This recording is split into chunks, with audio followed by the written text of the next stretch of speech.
तो दोस्तों आज हम फिर से आपके लिए लेकर आए हैं देश दुनिया की सभी ताजा बड़ी खबरें। फटाफट एक एक कर विस्तार से आज आपको बताएंगे, तो वीडियो को अंत तक जरूर देखें। दोस्तों वीडियो बनाने में हमें काफी मेहनत लगी है, तो वीडियो को लाइक जरूर कर दें। जी हां दोस्तों, पहली खबर में आपको बताएंगे दोस्तों की ममता बनर्जी ने भाजपा पर लगाया बंगाल में आरोप। कहा दूसरे चरण के चुनाव में हिंसा फैलाना चाहती है भाजपा, बुला रही है अन्य राज्यों से गुंडे।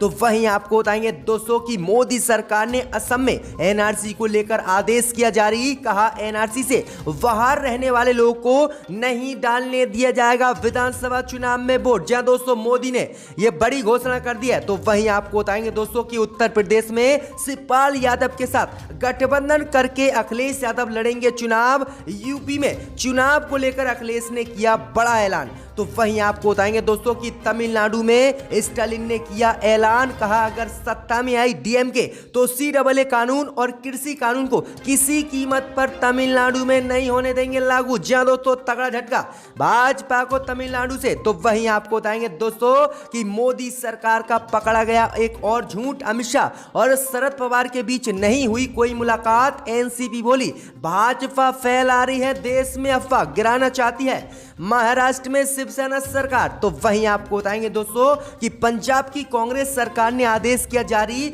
बीजेपी नेता की सुरक्षा करे पंजाब पुलिस, जरूरत पड़े तो अतिरिक्त फोर्स की करे हमसे मांग। जी हां दोस्तों, ये बड़ा ऐलान जो है कांग्रेस ने कर दिया है। तो वहीं आपको बताएंगे दोस्तों कि भारत बंद के दिन गुजरात में गिरफ्तार हुए किसानों को जेल से रिहा करवाएंगे टिकैत। कहा राज्य अभी पूरी तरह से मोदी अमित शाह के चंगुल से नहीं हुआ है आजाद। तो सभी खबरों को बताएंगे दोस्तों, दिल से वीडियो को लाइक कर दें। इसी बीच बढ़े दोस्तों अगली खबर की ओर। तो पश्चिम बंगाल में टीएमसी ने लगाया आरोप, दूसरे चरण में हिंसा फैलाने के लिए अपराधियों को बंगाल में बुला रही है भाजपा। जी हां दोस्तों, आपको बता दें कि टीएमसी ने सोमवार को चुनाव आयोग में शिकायत देकर आरोप लगाया है कि नंदीग्राम सीट से बीजेपी उम्मीदवार शुभेंदु अधिकारी दूसरे चरण के मतदान में हिंसा फैलाने के लिए यूपी सहित देश के अन्य राज्यों से अपराधियों को बुला रहे हैं और यहां पर शरण दे रहे हैं। टीएमसी ने आरोप लगाया है कि वह अपराधियों को पश्चिम बंगाल के अलग अलग होटलों और गेस्ट हाउस में ठहरा रहे हैं। वहीं आपको बता दें कि मुख्य निर्वाचन अधिकारी को लिखे पत्र में टीएमसी नेता डेरेक ओब्रायन ने दावा किया है कि स्थानीय पुलिस को इस बात को लेकर सूचित भी कर दिया गया है कि भाजपा कई राज्यों से गुंडों को बुला रही है और यहां पर दंगा फैलाना चाहती है, लेकिन कहने के बाद भी पुलिस यहां की कोई कार्रवाई नहीं कर रही है। वहीं आपको बता दें कि मुख्यमंत्री और टीएमसी प्रमुख ममता बनर्जी नंदीग्राम से चुनाव लड़ रही हैं, जहां उनका मुकाबला पूर्व सहयोगी और भाजपा के उम्मीदवार शुभेंदु अधिकारी से है। इस सीट पर दूसरे चरण में 1 अप्रैल को चुनाव होगा। वहीं इसी से पहले ये ममता बनर्जी ने आरोप लगाया है कि भाजपा बाहर से गुंडे बुलाकर यहां पर हिंसा कराना चाहती है, दंगे कराना चाहती है, जिससे कि ईवीएम सहित कई पोलिंग बूथों पर भाजपा कब्जा कर सके। तो ये गंभीर आरोप जो है टीएमसी ने भाजपा पर लगाए हैं। इसी बीच बट दोस्तों अगली खबर की ओर। तो तमिलनाडु में डीएमके पार्टी ने किया ऐलान, अगर सत्ता में आए तो सीएए और कृषि कानून नहीं होने देंगे तमिलनाडु में लागू। जी हां दोस्तों, आपको बता दें कि तमिलनाडु की प्रमुख विपक्षी पार्टी डीएमके के प्रमुख स्टालिन ने आज बड़ा ऐलान जो है तमिलनाडु में कर दिया है।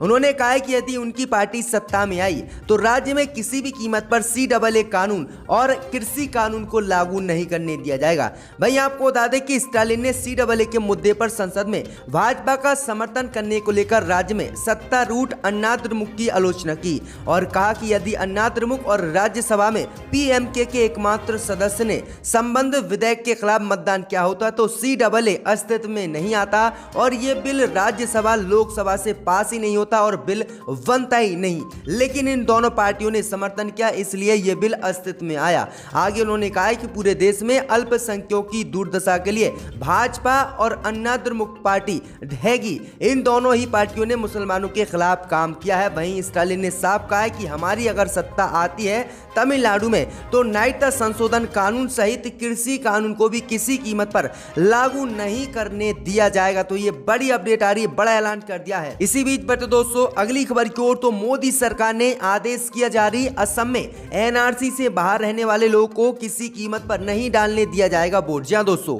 आपको बता दें ये बड़ी खबर सामने निकल कर आई दोस्तों दोस्तों कि केंद्र की मोदी सरकार ने असम में एनआरसी को लेकर आज बड़ा ऐलान कर दिया है। केंद्र की मोदी सरकार ने असम में एनआरसी को लेकर ऐलान किया है कि एनआरसी से बाहर जिनके नाम है और जिनका नाम एनआरसी में नहीं है उन्हें अस्वीकृति पर्ची दी जाए और उन्हें विधानसभा चुनाव में किसी कीमत पर वोट नहीं डालने दिया जाएगा। दरअसल आपको बता दें कि सुप्रीम कोर्ट के निर्देश पर 31 अगस्त 2019 को एनआरसी की अंतिम सूची भाजपा ने असम में जारी की थी और मोदी सरकार ने इसको लेकर बड़ा भी बयान दिया था। इसमें लाखों लोगों के नाम नहीं आए थे और इनमें सबसे ज्यादा मुसलमानों की संख्या थी। इसी को लेकर अब मोदी सरकार ने विधानसभा चुनाव से पहले ही ये बड़ा ऐलान किया है कि एनआरसी में जिन लोगों का नाम नहीं है उन्हें किसी भी कीमत पर वोट नहीं डालने दिया जाएगा। भाई आपको बता दें कि हाई कोर्ट ने आदेश जारी किया था कि जिनका नाम एनआरसी में नहीं है और उनका पहचान पत्र और अन्य डॉक्यूमेंट भारत के हैं और असम के हैं तो उन्हें वोटिंग डालने यानी मतदान वो कर सकेंगे और वोट डालने दिया जाएगा। लेकिन मोदी सरकार ने असम में विधानसभा चुनाव से पहले ये आज बड़ा ऐलान किया है कि वोट नहीं डालने दिया जाएगा। इसी बीच बट दोस्तों अगली खबर की ओर तो भाजपा का पकड़ा गया झूठ, अमित शाह और शरद पवार के बीच नहीं हुई कोई मुलाकात, एनसीपी बोली भाजपा फैला रही है देश में अफवाह। जी हां दोस्तों, आपको बता दें ये बड़ी खबर सामने निकल कर आई दोस्तों कि कल खबर आई थी कि अमित शाह और एनसीपी प्रमुख शरद पवार के बीच गुपचुप तरीके से मुलाकात हुई है और महाराष्ट्र में कभी भी शिवसेना की सरकार गिर सकती है। शरद पवार यानी एनसीपी बीजेपी से गठबंधन करके महाराष्ट्र में नई सरकार बना सकती है। इस बीच खबर सामने निकल कर आ रही दोस्तों कि इस खबर को लेकर अब एनसीपी नेता नवाब मलिक ने बड़ा बयान दिया है। एनसीपी ने ऐलान किया है कि अमित शाह और शरद पवार के बीच किसी भी कीमत पर कहीं पर कोई मुलाकात नहीं हुई है और भाजपा पर एनसीपी ने आरोप लगाया है कि भाजपा देश में अफवाह फैला रही है जिससे महाराष्ट्र में शिवसेना की सरकार गिर सके। एनसीपी ने भाजपा की इसको चाल बताया है और कहा है कि एनसीपी नेता शरद पवार को सिर्फ भाजपा बदनाम करना चाहती है और महाराष्ट्र में शिवसेना की सरकार गिराना चाहती है। तो ये बड़ी अपडेट आई दोस्तों कि भाजपा का ये झूठ आज पकड़ा गया फिर से। इसी बीच बट दोस्तों अगली खबर की ओर तो भारत बंद के दिन गुजरात में गिरफ्तार हुए किसानों को टिकैत कराएंगे आजाद, कहा राज्य अभी पूरी तरह से मोदी अमित शाह के है चुंगल में। जी दोस्तों, आपको बता दें कि तीनों कृषि कानून के खिलाफ संयुक्त किसान मोर्चा द्वारा 26 मार्च को भारत बंद बुलाया गया था। भारत बंद के दौरान किसानों ने रेलवे ट्रैकों को घेरा, सड़कों को जाम किया और मंडियों सहित कई जगह तोड़फोड़ भी की थी। अब इसी मामले को लेकर भारत बंद का असर गुजरात में भी दिखा और गुजरात में भी किसानों ने रेलवे ट्रैकों को जाम किया, सड़कों को जाम किया। इसी मामले को लेकर गुजरात पुलिस ने किसानों को गिरफ्तार किया है। अब इन्हीं किसानों को लेकर राकेश टिकैत ने बड़ा ऐलान किया है। राकेश टिकैत ने ऐलान किया है कि भारत बंद के दिन गुजरात में जितने भी किसान नेता गिरफ्तार हुए हैं उन्हें अब हम आजाद कराएंगे और किसी भी कीमत पर पीछे नहीं हटेंगे। राकेश टिकैत ने कहा कि मोदी अमित शाह के चंगुल से अभी गुजरात आजाद नहीं है, इसलिए हम गुजरात को आजाद कराएंगे और जो किसान हमारे गिरफ्तार भारत बंद के दिन हुए हैं उन्हें किसी भी कीमत पर जेल में नहीं रहने देंगे, चाहे हमें इसको लेकर एक बार और भारत बंद बुलाना पड़े। इसी बीच बट दोस्तों अगली खबर की ओर तो यूपी में चुनाव से पहले अखिलेश यादव ने किया इशारा, चाचा शिवपाल यादव के साथ गठबंधन करके यूपी में लड़ेंगे चुनाव। जी दोस्तों, आपको बता दें कि उत्तर प्रदेश में आगामी पंचायत चुनाव में अखिलेश यादव अपने चाचा शिवपाल यादव के साथ मिलकर चुनाव लड़ सकते हैं। होली के मौके पर अखिलेश यादव ने इस बात के संकेत दिए हैं। दरअसल आपको बता दें कि जब रिपोर्टर ने अखिलेश यादव से कहा कि शिवपाल यादव ने कहा है कि इटावा में पंचायत चुनाव में उन्हें सपा का साथ चाहिए, इस पर अखिलेश यादव ने कहा है कि जनता पंचायत चुनाव में बीजेपी को सबक सिखाने के लिए तैयार है।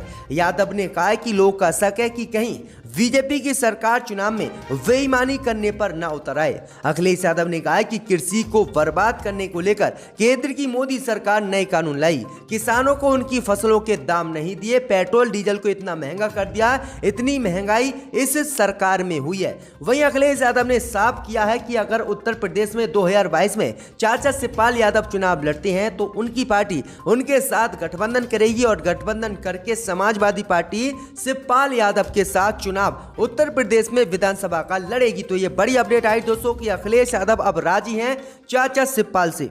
इसी बीच बढ़ते दोस्तों अगली खबर की ओर, तो पंजाब में कांग्रेस सरकार ने आदेश किया जारी, बीजेपी नेताओं की सुरक्षा करे पुलिस, पड़े जरूरत तो अत्यधिक फोर्स भी करे तैनात। जी दोस्तों, आपको बता दें कि पंजाब सरकार ने पंजाब में बीजेपी नेताओं की सुरक्षा के आदेश आज जारी कर दिए हैं।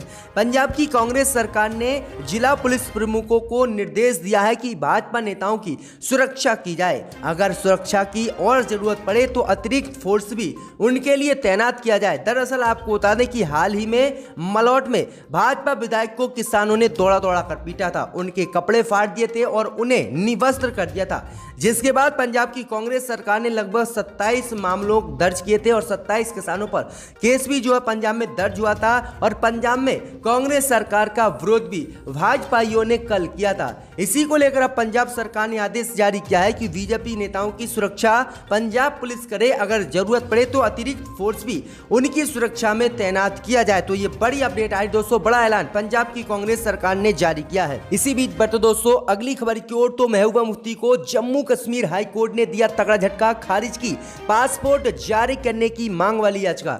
जी हां दोस्तों, आपको बता दें कि पासपोर्ट मामले में जम्मू कश्मीर की पूर्व मुख्यमंत्री और पीडीपी प्रमुख महबूबा मुफ्ती को कोर्ट से बड़ा झटका लगा है। जम्मू कश्मीर हाई कोर्ट ने सोमवार को महबूबा मुफ्ती की पासपोर्ट जारी करने वाली मांग वाली याचिका को खारिज कर दिया है। कोर्ट ने पूर्व मुख्यमंत्री की याचिका पर सुनवाई करते हुए कहा है कि यह मामला उसके अधिकार क्षेत्र से बाहर है। आपको बता दें कि 27 मार्च को पूर्व मुख्यमंत्री महबूबा मुफ्ती को श्रीनगर स्थित पासपोर्ट ऑफिस से एक पत्र मिला था, जिसमें कहा गया था कि उनका पासपोर्ट रिन्यू नहीं हो सकता क्योंकि पुलिस रिपोर्ट आपके अनुकूल नहीं है।